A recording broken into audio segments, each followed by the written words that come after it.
எனக்கு ஒரு விஷயம் மட்டும்தான் புரியல. பிரச்சனையை தேடி நான் போகிறேன்னா இல்லை பிரச்சனை என்னை தேடி வருதான்னு தெரியல. எதுக்காக சொல்கிறேன்னா,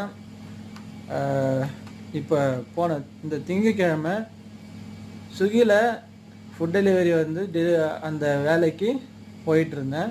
அன்றைக்கி தான் ஃபஸ்ட் டே. ஆன் பண்ணி எல்லாம் ஓட்டினேன். ஒரு 4 ட்ரிப்பு ஓட்டினேன்.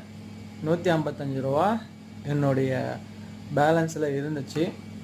செவ்வாய்க்கிழமை நான் ஆன் பண்ணவே இல்லை. புதன்கிழமை நேற்று ஓட்டலாம் அப்படின்னு சொல்லிட்டு ஆன் பண்ணால் என்னுடைய ஏர்னிங்ஸில் போய் பார்க்குறேன், -41 ரூபா இருக்குது.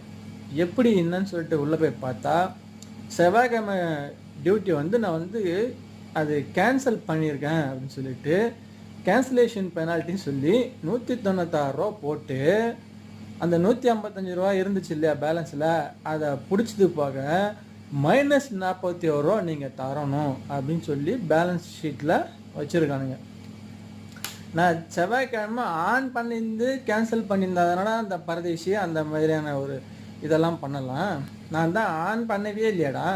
அப்போ என்னன்னா, பார்ட் டைமில் வர்றவன் ஒரு நாள் விட்டு ஒரு நாளோ அல்லது ஏதாவது ஒரு இதாக காரணமாக வந்து ஓட்ட முடியல, அடுத்த நாள் டியூட்டியை ஓட்ட முடியலன்னா அப்போ மைனஸில் அந்த பெனால்ட்டி அமௌண்ட்னு பிடிப்பாங்களா என்ன? அப்போ இது என்ன மாதிரியான ஒரு போக்கு?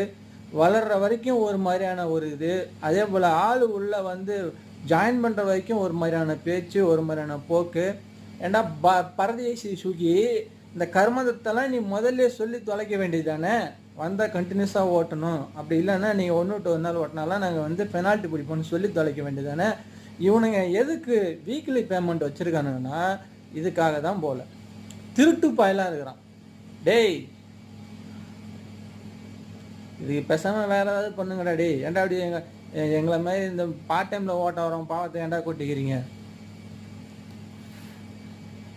இந்த மாதிரி அமௌண்ட் எடுத்து தான் ரெகுலராக ஓட்டுறவங்களுக்கு இன்சென்டிவ்னு பே பண்ணிட்டாட்டாங்க. இது ஆக மொத்தம் உன் சொந்த காசை நீ போட்டு எதுவும் கொடுக்க மாட்டான், உன் லாபத்துலேருந்து போட மாட்டா பழுகுது. அடுத்தவன் எவனாவது ஏமாந்தவன், இதுதான் சொல்கிறது, ஏமாந்தவனு தலையில் மிளகா அடிச்சு ரெகுலராக ஓட்டுறவனுக்கு கொடுக்கறது, இதுதான் இன்சென்டிவ். தயவு செஞ்சு ஸ்விக்கியில் பார்ட் டைமில் செய்யலாம், காலையில் செய்யலாம், நைட்டு செய்யலாம் அப்படின்லாம் போய் யாரும் எதுவும் பண்ணி அந்த ஸ்விக்கியில் போய் ஜாயின் பண்ணாதீங்க. சொல்லிட்டேன். ஜாயின் பண்ணிங்கன்னா உங்கள் தலையில் மொத்தமாக மிளகாச்சு உங்ககிட்ட அந்த ஓட்டுற அன்றைக்கி நான் கிட்டத்தட்ட 4 ஆர்டர் ஓட்டி 30 கிலோமீட்டர் நம்ம ஓட்டினேன். பெட்ரோலும் போச்சு, அந்த ஏர்னிங்ஸும் போச்சு, மைனஸில் வச்சுருக்கானுங்க. தயவு செஞ்சு யாரும் வந்து ஸ்விக்கியில் பார்ட் டைம் வந்து ஓட்டலாம்னு நினைக்காதீங்க.